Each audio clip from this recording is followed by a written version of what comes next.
490 کروڑ فرشتے جہنم کو کھینچ کر لا رہے ہوں گے۔ اب اور دیکھیں آپ، میں بتاتا ہوں، اس کو جو زنجیریں پہنائی گئی ہوں گی، ہر زنجیر کو 70,000 فرشتے پکڑے ہوں گے، ہر زنجیر کو، اس طرح کی 70,000 زنجیریں اسے لگی ہیں، فرشتے اسے کھینچ کر کے لا رہے ہیں۔ اور جب میدان محشر میں وہ جہنم کو لایا جائے گا، آگ اگلتی ہوئی جب وہ آ رہی ہوگی، اب یہ بات پڑھتے ہی دل دہل جاتا ہے میرا، کہ جیسے مجرمین کو دیکھ تو میدان قیامت میں آگ اگلتے ہوئے جہنم مجرمین کی طرف دوڑتی ہوئی آتی ہے، یہ سوچ کر کے ہی دل دہل جاتا ہے۔ اور پھر قرآن پاک میں اللہ تعالیٰ فرماتا ہے سورہ قاف میں، یوم نقول لجہنم هل امتلأت وتقول هل من مزید، وہاں کافروں کو، مشرکوں کو ڈالا جا رہا ہے دوزخ میں۔ کس طرح سے ڈالا جاتا ہے وہ بھی دیکھیں، قرآن میں ہے، اللہ فرماتا ہے وَإِذَا أُلْقُوا مِنْهَا مَكَانًا ضَيِّقًا مُقَرَّنِينَ دَعَوْا هُنَالِكَ ثُبُورًا، جب ڈالا جاتا ہے تو ایسی تنگ و تاریک جگہ سے ڈالا جاتا ہے، ظاہر سی بات ہے وہ داخل کیے جانے کی جگہ تاریک ہوگی، تاریک کا مطلب ایک تو اندھیری اور ایک تنگ، جیسے تلوار کی انی کو کسی جگہ پھنسایا جاتا ہے، کہا جاتا ہے کہ جہنمی کو اس طرح سے گھساتے ہوئے ڈھکیلا جائے گا، وہ چھوٹی سی جگہ سے جہنم میں جب اسے گرایا جائے گا، اور کافروں کو ایک تنگ اور تاریک جگہ پر ایسے ڈالا جائے گا کہ وہ ایک دوسرے کو چپک رہے ہوں گے جہنم کے اندر، اور بھرا جا رہا ہوگا انہی جہنمیوں سے۔ اب اللہ تعالیٰ فرماتا ہے پھر جہنم کو اللہ تعالیٰ پوچھے گا حل امتلأتی، کیا تو بھر گئی، سیراب ہو گئی، تیرا پیٹ بھر گیا؟ وہ تقول حل من مزید، تو جہنم پھر یہ کہے گی کہ اے مولا اور کچھ زیادہ ہو تو دے دے، اور کچھ مجرمین ہو تو دے دے۔ وہاں پر مجرمین چھاٹے جا رہے ہوں گے، دوزخ میں گرائے جا رہے ہوں گے۔ میرے عزیزو، جہنم کا تذکرہ یہ عام بات نہیں ہے۔ اور یہ دیکھیں حضور پاک صلی اللہ تعالیٰ علیہ وسلم ارشاد فرماتے ہیں کہ جہنمی اس قدر آنسو بہائیں گے وہاں پر دوزخ میں، روئیں گے، اتنا روئیں گے کہ ان کے آنسوؤں میں کشتیاں چلائی جا سکتی ہیں، اتنا رو رہے ہوں گے وہاں پر۔ اور جہنم میں جب ڈال دیا جائے گا تو وہ پھنکارے ماریں گے، اس طرح شور ہوگا دوزخ میں، اتنا شور ہوگا کہ ایک دوسرے کی آواز کسی کو نہیں سنائی دے رہی ہوگی۔ وہ ہر کوئی، کیوں نہیں شور ہوگا؟ کہ جو وہاں پر ان کو زندگی دی جا رہی کیسی ہے جانتے ہیں؟ آگ کا بچھونا، آگ کا اوڑھنا، اللہ اکبر، آگ کی زنجیریں ان کو پہنائی جا چکی ہوں گی، ہاتھوں میں بھی اور پیروں میں بھی، اور وہاں کا ایک سانپ اونٹ کے برابر، اور بچھو خچر اور گھوڑے کے برابر کے، اگر وہ ڈنک مارے تو روایت میں ملتا ہے کہ 40 سال تک اس کا درد محسوس کرے گا وہ۔ اور جو اس کی چمڑی ہے جہنمی کی، وہ چھوٹی موٹی نہیں ہے، 42 ہاتھ کے برابر کی موٹی چمڑی ہوگی۔ ایک جہنمی کے جسم پر جو چمڑی ہوگی اس کو جلایا جا رہا ہوگا، اتنا بڑا اس کو بنا کر کے عذاب چکھایا جائے گا۔ اور قرآن پاک میں اللہ تعالیٰ نے فرمایا فَذُوقُوا بِمَا كُنْتُمْ تَكْفُرُونَ، چکھو اب عذاب جو تم کفر کرتے تھے دنیا میں، بہت کفر کرتے تھے، انکار کرتے تھے، آج چکھو۔ اللہ تبارک و تعالیٰ کے فرشتے جب جہنمیوں کو لا رہے ہوں گے، کس طرح سے کہا گیا؟ منہ کے بل لائے رہے گے، بعض کو ان کا منہ دونوں گھٹنوں کے بیچ میں پھنسا کر کے جلودہم بدلناہم جلودا غیرہا لیذوقوا العذاب، جب تمہاری چمڑی پک جائے گی آگ کی گرمی کی وجہ سے، ہم وہ چمڑی بدل دیں گے، پھر نئی چمڑی لگائیں گے۔ بدلناہم جلودا غیرہا، یہ 42 ہاتھ موٹی چمڑی جب جل جاتی ہے، اللہ تعالیٰ فرماتا پھر وہ بدل کر کے دوبارہ لگائی جائے گی۔ حضرت کعب احبار رضی اللہ تعالیٰ عنہ تابعی ہیں، فرماتے ہیں ان سے پوچھا گیا کہ حضور یہ کتنے ٹائم پہ بدلی جائے گی؟ توجہ چاہتا ہوں، روزانہ نئی چمڑی بدلی جائے گی روزانہ یا مہینے میں؟ حضرت کعب احبار فرماتے ہیں نہیں، 1 گھنٹے میں 70 بار بدلی جائے گی، 1 گھنٹے میں 70 بار وہ چمڑی بدلی جائے گی جہنمی۔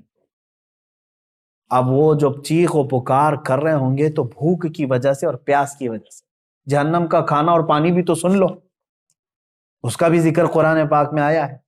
شجرۃ الزقوم، قرآن پاک میں اللہ تعالیٰ نے فرمایا تھوہڑ کا ایک درخت، بہت ہی کانٹے دار پھل، ایک جہنم کا ایک درخت ہے، اس کا پھل دیا جائے گا. کہا گیا اس پھل کا ایک دانہ اگر دنیا میں گرا دیا جائے تو سارے جانور اور انسان مر جائیں اس کی کڑواہٹ سے. وہ ایک پھل کا، اس کی کڑواہٹ. اور وہ جو پھل دیا جائے گا جہنمی کو کھانے کے لیے، بھوک کی شدت کی وجہ سے وہ کھائے گا، لیکن جیسے ہی وہ پھل کھائے گا اس کے کانٹے اس کے حلق میں اٹک جائیں گے اور باہر نکل چکے ہوں گے، نہیں اندر جائیں گے. وہ کہے گا کہ مجھے پانی پلایا جائے. پانی بھی مائے حمیم، شرب الہیم. سورہ واقعہ پڑھو تو رونگٹے کانپ جاتے ہیں. اللہ تبارک و تعالیٰ فرماتا ہے ھذا نزلہم یوم الدین، آج تمہاری مہمان نوازی اسی پانی سے کی جائے گی. وہ کون سا پانی؟ اللہ اکبر. حدیث پاک میں ہے فرمایا گیا مجرمین کے سڑے ہوئے جسموں سے جو پیپ نکلے گا، خون نکلے گا، اس کو پکایا جائے گا، کھولایا جائے گا، اور وہ پانی اس قدر تیز گرم ہوگا کہ جب جہنمی کو دیا جائے گا پیالے میں تو وہ اس کی تیز گرماہٹ سے اس کا جبڑا زمین پر گر چکا ہوگا، نیچے کا ہونٹ لٹک رہا ہوگا. اس کو کیا کرنا ہے؟ اس کو پینا ہے اور اپنے تھوڑ دار درخت کے پھل کو اندر داخل کرنا ہے. تو اسی گرم پانی کو جب اندر ڈالے گا تو اس کی انتڑیاں گل چکی ہوں گی، لیکن کوئی مسئلہ نہیں. آپ سوچتے ہوں گے ارے اتنا سخت عذاب، آگ کا بچھونا، آگ کا اوڑھنا، درخت ایسے، پھل ایسے، بچھو ایسے، سانپ ایسے، تو پھر مرتا کیوں نہیں؟ قرآن میں اللہ نے وہ بھی فرمایا. سورۃ الاعلیٰ کی آیت ہے، اللہ فرماتے ثم لا يموت فيها ولا يحيا. جہنم کا عذاب ایسا ہے کہ یہ دوزخ نہ کسی کو زندہ رکھے گی نہ کسی کو موت دے گی. موت بھی نہیں آنی، مر بھی نہیں سکتے. مجرمین وہاں یہی تمنا کریں گے جو دنیا میں موت آنے سے جو ہم ڈرتے تھے، لیکن آج ہم کو چاہیے موت تو دے دی جائے. رب تعالیٰ فرماتا ہے نہیں، اب موت کسی کو نہیں آنی ہے. دنیا میں ایک بار آ چکی، آ گئی. نہ جنتیوں کو موت آنی ہے نہ دوزخیوں کو موت آنی ہے. یہ ہے دوزخ. اس کی چند ہی باتیں میں نے پڑھا میرے عزیزو. اللہ اکبر. ایک حدیث پاک ہے مسند احمد کی، یہ بھی حدیث سن لے، میرے آقا صلی اللہ علیہ وسلم سے مروی ہے.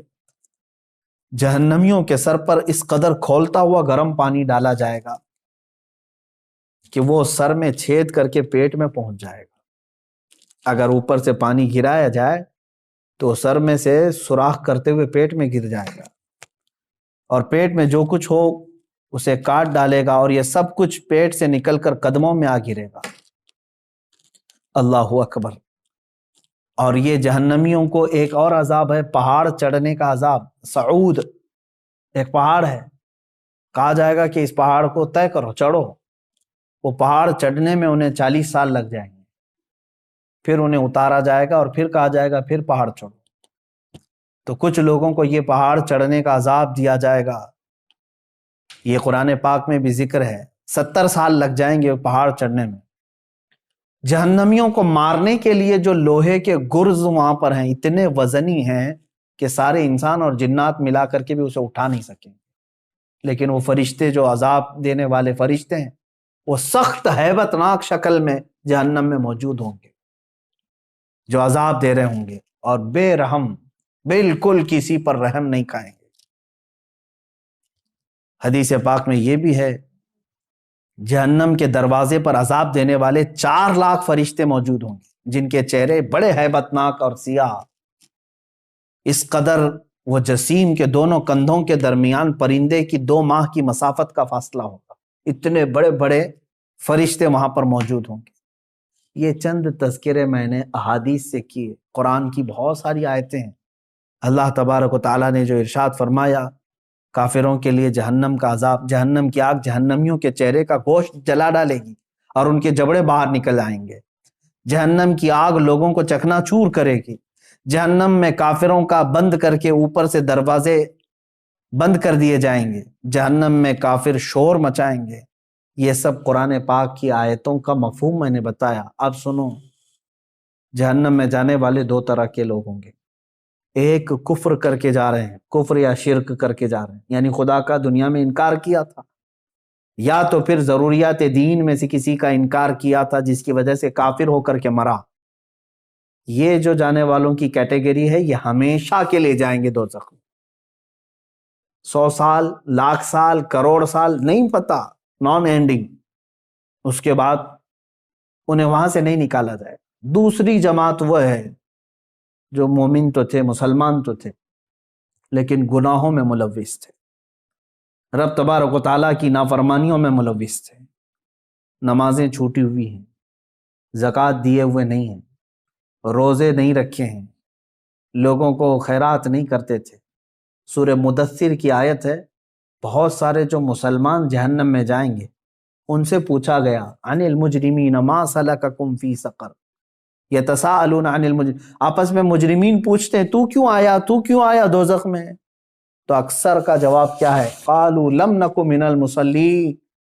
اکثر مسلمان جو دوزخ میں ہوں گے کہتے ہیں ہم نماز نہیں پڑھتے تھے۔ جن کی نمازیں باقی رہ گئی، یاد رکھ لینا دوزخ تمہارے انتظار میں ہے۔ روایات میں یہ بھی لکھا گیا ہے کہ بے نمازی کا نام جہنم کے دروازے پر لکھا جا چکا ہے۔ جو نماز ترک کر کے بیٹھا ہوا ہے، تم نے تھوڑی سی بستر کی نیند کے لیے یہ عشاء کی اتنی میٹھی نماز کو ترک کر دیا، اپنے رب کے حضور جھکنا تمہارے لیے بوجھل ہو گیا۔ تم ٹی وی کے سامنے، موبائل کے سامنے گھنٹوں بیٹھے رہ گئے، اپنے رب کے حضور 3 بار سبحان ربی الاعلیٰ کہنے کے لیے سر نہیں جھکا سکے۔ سر میں کیا ہو گیا تھا؟ بیماری آ گئی تھی، ہتھوڑا پڑ گیا تھا۔ کتنے لوگ ایسے ہیں جو اپنے رب کو بھولے بیٹھے ہیں اور نمازوں سے غافل ہیں۔ ہر ایک کے کھاتے میں پیچھے پلٹ کر کے دیکھو تو تمہاری نمازیں باقی ہیں میرے عزیز، اور تم اللہ کے حضور جانے والے ہو۔ آخرت کا سفر بہت قریب ہے تمہارا، اور اس سفر پر جانے والا مردہ کبھی واپس نہیں آتا، اور نہ ہی تم سے کہنے کے لیے کوئی آئے گا کیا تم نے اور ہم نے اپنے ماں باپ اور اپنے بھائیوں کو نہیں دفن کیا ہے؟ ہمارے بڑوں کو اپنے کندھوں سے اٹھا کر لے جا چکے، ہم قبروں میں دبا کر کے آ گئے اور ان کو اللہ کے حوالے چھوڑ کر کے آئے۔ مجھے یہ بتاؤ کہ قبر میں ان کو کیا چاہیے کیا نہیں چاہیے، کبھی آج آ کر کے انہوں نے بتایا ہم کو؟ اسی سے سمجھ لو کہ جس دن تم بھی جاؤ گے، تم بھی بتانے کے لیے اپنے بیٹوں کے پاس کبھی نہیں آنے والے۔ تم پر کیا گزرے گی وہاں پر تم کسی سے کہہ نہیں سکو گے۔ جو کچھ ہے اپنا حساب صاف کر لو میرے عزیزو، ورنہ جہنم کا عذاب انتظار میں ہے۔ اب سوچو، اب یہ ایک روایت میں بتاتا ہوں، جب کافروں کو اللہ تبارک و تعالیٰ دوزخ میں ڈالے گا، اللہ کفر سے محفوظ رکھے۔ یہ اتنی بڑی نعمت تمہارے پاس ہے ایمان کی، ڈرتے رہو، اے اللہ آج تو نے مجھے ہدایت دی ہے، میری موت تک اس پر مجھے قائم رکھ۔ میں سمجھتا ہوں دنیا کی سب سے بڑی دعا یہی ہے کہ اللہ ایمان پر خاتمہ کر دے۔ اگر وہ ایمان پر موت ہوئی ہے تو سب کچھ ٹھیک ہے، بخشش کی امید ہے، قیامت کے دن سفارش سے بخشے جا سکتے ہیں۔ لیکن کفر پر موت ہوئی تو حضور پاک صلی اللہ علیہ وسلم بھی سفارش نہیں کریں گے، کوئی نبی نہیں، کوئی نبی شفاعت نہیں کرے گا، نہ سفارش کرے گا۔ گنہگاروں کے لیے سفارش ہے، کافروں کے لیے نہیں ہے۔ اب جب وہ دوزخ میں ڈالے جائیں گے، دوزخ کے جو داروغہ ہیں فرشتے، ان کا نام مالک ہے، حضرت مالک علیہ السلام۔ یہ فرشتے دوزخ کے داروغہ ہیں، دروازے پر ہوں گے، اور بہت سخت ترین ہیبت ناک شکل کے ساتھ جب لوگوں کو اندر ڈھالا جائے گا، وہ چیخ و پکار کریں گے بہت، یہاں تک کہ پکارتے پکارتے ان کے 1000 سال ہو چکے ہوں۔ کس کو پکاریں گے؟ حضرت مالک کو۔ کہتے ہیں کہ ہمارے رب سے ہماری بات کرا دو۔ 1000 سال کے بعد حضرت مالک پوچھتے ہیں کیا تم کیا کہنا چاہتے ہو جہنمی ہو؟ یہاں عذاب میں گرفتار یہ جہنمی 1000 سال تک پکارتے رہے، تب ان کا جواب دیتے ہیں تو سارے جہنمی کہتے ہیں بس ہمارے رب سے ہماری بات کرا دو، ایک بار اللہ سے ہماری بات کرا دو۔ فرشتہ تو کوئی رحم کرنے کو تیار ہی نہیں ہے، فرشتے کچھ نہیں ہیں، جتنا ان کو آرڈر دیا گیا ہے اتنا پورا کر کے رہیں گے۔ وہ اپنی جانب سے نہ کسی کو معاف کریں گے، نہ کسی کو ہلکا کریں گے۔ تو حضرت مالک فرماتے ہیں اللہ رب العزت جلال میں ہے اور قہر میں ہے، میری بات کرنے کی جرات نہیں ہے۔ پھر 1000 سال تک وہ پکارتے رہیں گے۔ دوسرے 1000 سال کے بعد حضرت مالک پھر پوچھتے ہیں کیا چاہیے؟ تو کہتے ہیں کہ اپنے رب سے ہماری بات کرا دو، اللہ سے بات کرا دو۔ حضرت مالک کہتے ہیں میں رب تبارک و تعالیٰ کی بارگاہ میں گزارش کروں گا لیکن میری جرات نہیں ہے ابھی۔ پھر 1000 سال گزر گئے۔ 3000 سال کے بعد حضرت مالک رب تعالیٰ کے حضور عرض کرتے ہیں اے مولا، جن کو تو نے جہنم میں ٹھونس دیا ہے، داخل کر دیا ہے، وہ سب پچھلے 3000 سال سے چیخ رہے ہیں، پکار رہے ہیں، دوزخ کے سخت ترین عذابات میں گرفتار۔ اللہ تبارک و تعالیٰ فرماتا ہے وہ کیا چاہتے ہیں؟ حضرت مالک فرماتے ہیں مولا وہ کہہ رہے ہیں کہ تجھ سے بات کرنا چاہتے ہیں، رب تبارک و تعالیٰ تجھ سے وہ کلام کرنا چاہتے ہیں۔ اللہ تبارک و تعالیٰ نے جلال میں اعلان فرمایا اے مالک ان سے کہہ دو آج کے بعد نہ رب تعالیٰ ان کا خدا نہ ان کی طرف دیکھنا چاہتا ہے، نہ ان سے بات کرنا چاہتا ہے۔ فی ناری جہنم و فیہا خالدون، دوزخ کے عذاب میں وہ جا چکے اور ہمیشہ کے لیے رہنے والے، اب بات چیت کا وقت نہیں۔ یہ کفار و مشرکین کے ساتھ ہمیشہ کے لیے جیسے ہی ان کو اعلان ہو جائے گا وہ اتنا چیخ ماریں گے کہ جہنم ہل رہی ہوگی۔ میرے عزیزو انہی کے چیخ و پکار اور عذابات کے درمیان کچھ گنہگار بھی ہوں گے۔ اسی لیے آپ دیکھیں پورے رمضان المبارک کی تراویح جب پڑھتے ہیں تو آپ کو شاید ہو سکتا ہے جہاں پر بھی پڑھتے ہوں، اکثر تو میں نے دیکھا ہے ہمارے ہاں تو رواج یہی ہے، ہر 4 رکعت پر ہم دعا یہی کرتے ہیں اللہم اجرنا من النار، اللہم اجرنا من النار۔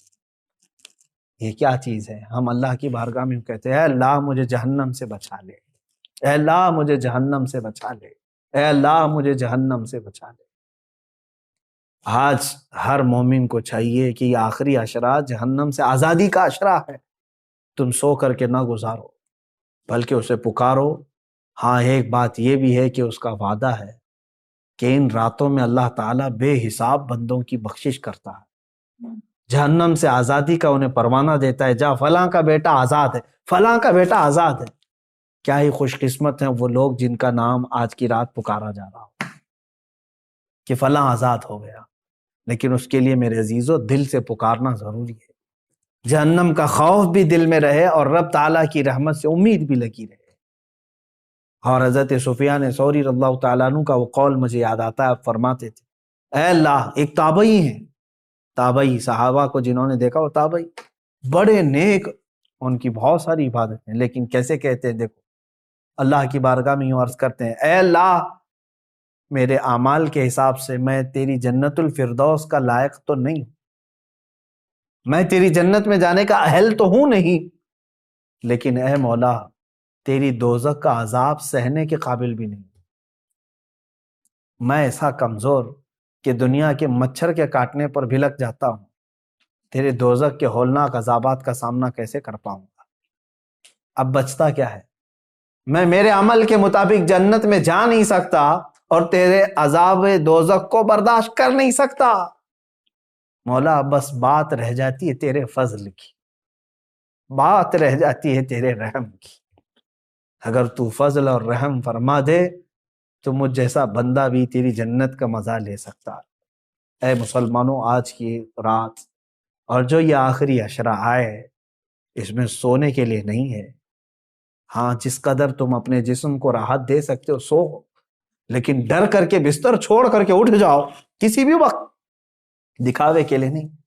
لوگ بھیڑ جمع کر کے سوچتے ہیں کہ ہم عبادتوں کے لیے چلے آئیں، بلکہ بسا اوقات ایسا بھی ہونا چاہیے آپ کے ساتھ۔ حضور صلی اللہ تعالیٰ علیہ وسلم نے اپنے رب تعالیٰ سے پوچھا کہ مولا تجھے تیرے بندوں میں سب سے زیادہ پسندیدہ بندے کون ہیں؟ اللہ تعالیٰ نے جو فرمایا وہ 3 قسم کے ہیں، اس میں سے میں ایک ذکر کرتا ہوں۔ فرماتے ہیں اللہ نے یہ فرمایا کہ جب دنیا سو رہی ہو تو میرا بندہ بستر چھوڑ کے میرے لیے کھڑا ہو گیا، اللہ فرماتا میں اس کی طرف بہت جلدی متوجہ ہوتا ہوں کہ اپنی راحت اپنا سکون چھوڑ کر کے بستر چھوڑ کر کے کھڑا ہو گیا۔ کون سی چیز اس کو رات میں کھڑا کر رہی ہے؟ صرف اسے اس کے رب کی محبت کھڑا کر رہی ہے۔ اور اس کے عذاب کا ڈر اسے کھڑا کر رہا ہے۔ میں نے جو آیت کی تلاوت کی تھی شروع میں، اس کا مفہوم یہی ہے۔ اللہ فرماتا ہے، ایمان والو، یا ایھا الذین آمنوا قوا انفسکم، اپنے آپ کو بچاؤ، واہلیکم، اور اپنے گھر والوں کو بچاؤ۔ کس سے بچائیں؟ نارن وقودھا الناس والحجارہ، اس جہنم سے بچا لو اپنے آپ کو۔ اللہ فرما رہا ہے اس جہنم سے اپنے آپ کو اور اپنے گھر والوں کو بچا لو، جس کا ایندھن میں نے انسانوں کو اور پتھروں کو بنایا ہے۔ کہیں ایسا نہ ہو کہ میرے عزیز ہو ہم بھی اس دوزخ کا ایندھن بن جائیں۔ جب آگ ٹھنڈی پڑنے لگے تو انسانوں کو اس میں جھلسا دیا جائے گا، داخل کر دیا جائے گا، حتیٰ کہ جب پتھر روتے ہیں تو پھر ہمارے دل کیسے سخت ہیں کہ ہم اس ڈر سے کیوں نہیں روتے، اللہ کے عذاب سے۔ آپ مجھے بتا دیں، کسی کے پاس آج گارنٹی لیٹر ہے آپ کے پاس کہ تو دوزخ میں نہیں جا سکتا؟ مجھے بتا دو، کسی کے پاس یہ گارنٹی لیٹر موجود ہے کہ تو دوزخ میں نہیں جا سکتا؟ میرے عزیزو، ہمارے کسی کے پاس ایسی کوئی بھی چیز نہیں۔ ہمارے پاس تو کیا ہے؟ صحابہ اکرام کو جب حضور نے فرما دیا تھا کہ تم جنتی ہو، اس کے باوجود حضرت عمر اتنا روتے تھے کہ ان کی آنکھوں کے نیچے کالا حلقہ بن گیا تھا، کالا حلقہ بن گیا تھا۔ صحابہ، تابعین، اولیاء، حضرت عمر ابن عبدالعزیز رضی اللہ تعالیٰ عنہ، عید کا دن ہے، اب رمضان کے بعد عید کے لیے ہم سب زور شور سے تیاریوں میں رہتے ہیں، گھر میں بیٹھے رو رہے تھے۔